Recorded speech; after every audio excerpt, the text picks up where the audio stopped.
Good evening, watching the news from the Sultanate of Oman television. First, the headlines.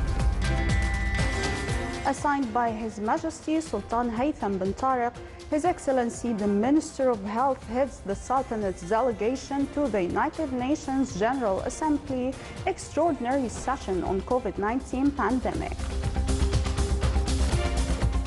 Oman oil February 2021 delivery price nears $50 per barrel. And the Foreign Minister of Kuwait announces that progress is made in resolving the Gulf crisis as all sides express their keenness to reach a final agreement.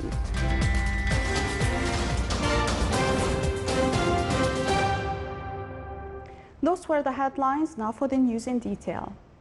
Assigned by His Majesty Sultan Haytham bin Tariq, His Excellency Dr. Ahmed bin Mohammed Al-Saidi, Minister of Health, headed the Sultanate's delegation to the extraordinary session by the United Nations General Assembly to discuss the repercussions of coronavirus COVID-19 pandemic.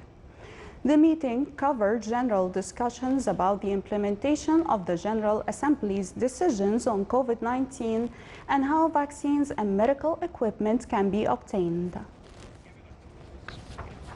His Excellency the Minister of Health affirmed in his speech during the meeting that solutions for the upcoming phase shall be limited to enhancing the preventive measures of the community and establishments to coexist safely with corona pandemic until the availability of a safe vaccine for all.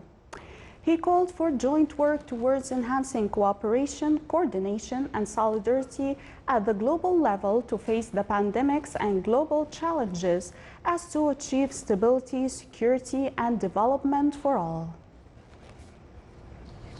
His Excellency President Edgar Chagwa Lungu of the Republic of Zambia received at the Republican Palace in the capital Lusaka His Excellency Ali bin Abdullah Al-Mahrouqi, who presented his credentials to the Sultanate's extraordinary plenipotentiary and non-resident ambassador to the Republic of Zambia. During the meeting, the ambassador conveyed greetings and best wishes of His Majesty Sultan Haytham bin Tariq to His Excellency President Lungu, wishing the friendly people of Zambia further progress and welfare. On his turn, His Excellency the Zambian President asked the ambassador to convey his greetings and best wishes to His Majesty the Sultan, wishing the Omani people further progress and prosperity. Oman oil price February 2021 delivery reached $49.41 per barrel. According to Dubai Mercantile Exchange, Oman oil price rose by $1.08. The average price of Oman oil December 2020 delivery reached $41.11 per barrel, thus 49 cents lower than the price of November 2020 delivery. Embodying an outstanding example for social solidarity, Endowments has represented one of the pillars for Omani life in its various spheres, including social, cultural, and health fields. The Governorate of Bahraini, with its 3 wilayas, contain many endowment supervisors. Of these endowments are seeking to increase and develop them, and they are urging all segments of the society to initiate charitable initiatives, including endowments. These efforts are being exerted with partnership with the Directorate of Endowments and Religious Affairs in Bahraini. The number of endowments in the Governorate amounted to 159. The Ministry of Social Development has launched a special initiative related to providing economic support to individuals and social security families and people with low income in the wilaya of Wadi al-Maawil in the Governorate of South al-Batina. The initiative came to assist individuals and families to benefit from available potentials and enhance their sources of income. It's being supervised by the Social Development Committee in the Wilaya in partnership with the private sector. It aims to assess these segments of the society to start up their own businesses. Still to come on News Bulletin.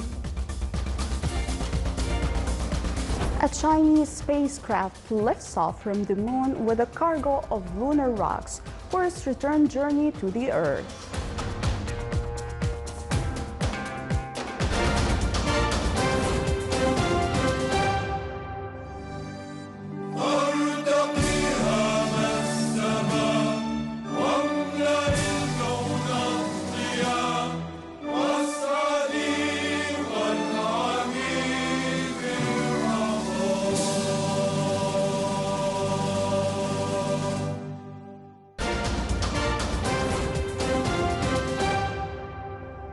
Welcome back to the news from the Sultanate of Oman television. The Foreign Minister of Kuwait said today that progress had been made in resolving the row that has seen Saudi Arabia and its allies boycott Qatar since mid-2017. Sheikh Ahmed Nasser al-Sabah said in a statement read out on Kuwait TV that fruitful discussion has been taking place recently in which all sides expressed their keenness to reach a final agreement. He also thanked the White House senior advisor Jared Kushner for his recent efforts. Sheikh Ahmed said all hopes to create a final outcome for peace between all the countries in the Gulf Cooperation Council in the long run. Qatar's foreign minister said today that there have been some movements to resolve the Gulf crisis, which has pitted a regional group of nations against his country. Saudi Arabia led its allies, the United Arab Emirates, Bahrain, and Egypt, to cut all ties with Qatar in 2017. They subsequently forced out Qataris residing in their countries, closed their airspace to Qatari aircraft, and sealed their borders and ports, separating some mixed nationality families. Foreign Minister Sheikh Mohammed bin Abdulrahman Al Thani said at the Mediterranean Dialogues Forum in Rome that there have been achieved some certain progress at a certain point of time more than a year ago, and then things have slowed down.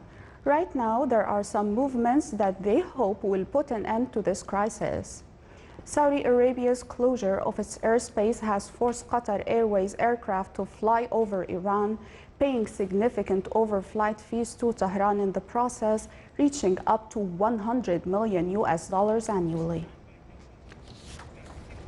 The United Nations General Assembly is holding a high-level special session calling for solidarity and cooperation among member states in the fight against the COVID-19 pandemic.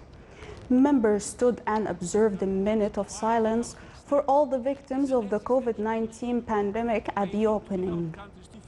Volkan Bozkır, president of the UN General Assembly, said that the COVID-19 pandemic is not only a global public health crisis, but also brought tremendous impact and destruction to the economic and social development. It has further increased the gap between rich and the poor, and those most affected by the pandemic are also those with the most vulnerable living conditions. Antonio Guterres, Secretary General of the United Nations, stressed that the countries must work together to fight the pandemic. Guterres criticized certain countries for rejecting the fact of the COVID-19 pandemic and ignoring the World Health Organization guidelines for the epidemic prevention. The novel coronavirus has killed more than 1.5 million people since the outbreak emerged in China last December. More than 65.2 million cases of the coronavirus have been registered. Out of these, at least 41.42 million are now considered recovered. The United States are the worst affected country with 276,401 deaths from 14.14 million cases. After the US, the hardest hit countries are Brazil with 175,270 deaths, India 139,188, Mexico 108,173, and the United Kingdom with 60,113 deaths. Europe recorded 432,491 deaths, Asia 197,715, the Middle East 80,517, and Africa 52,850 deaths.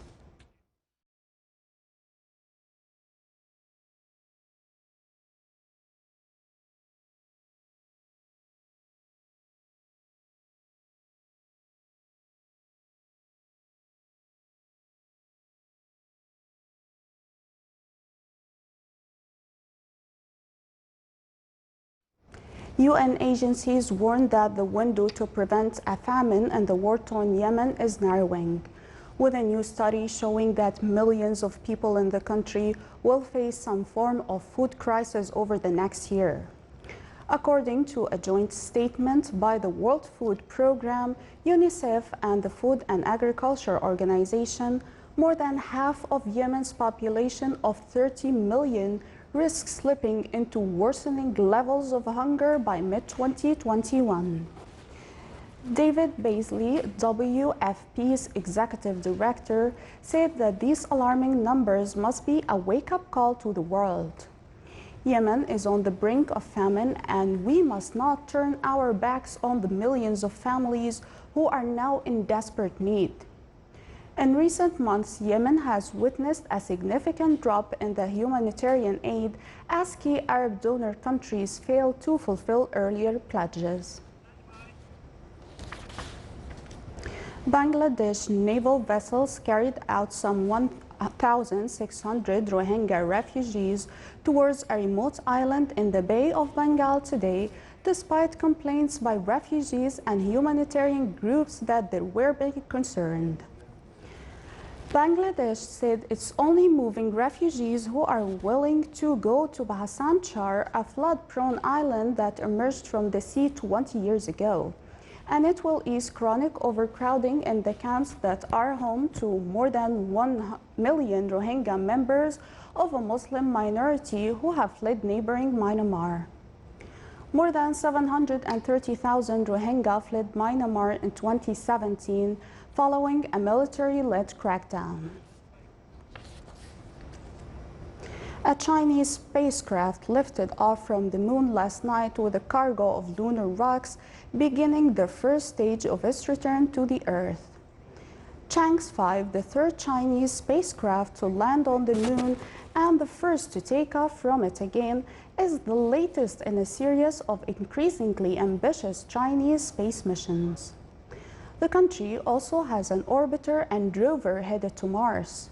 The Chang'e 5 touched down on Tuesday on the Sea of Storms on the near side of the moon. Its mission was to collect about 2 kilograms of lunar rocks and bring them back to Earth, the first such feat since the American and Soviet spacecraft did so in 1960s.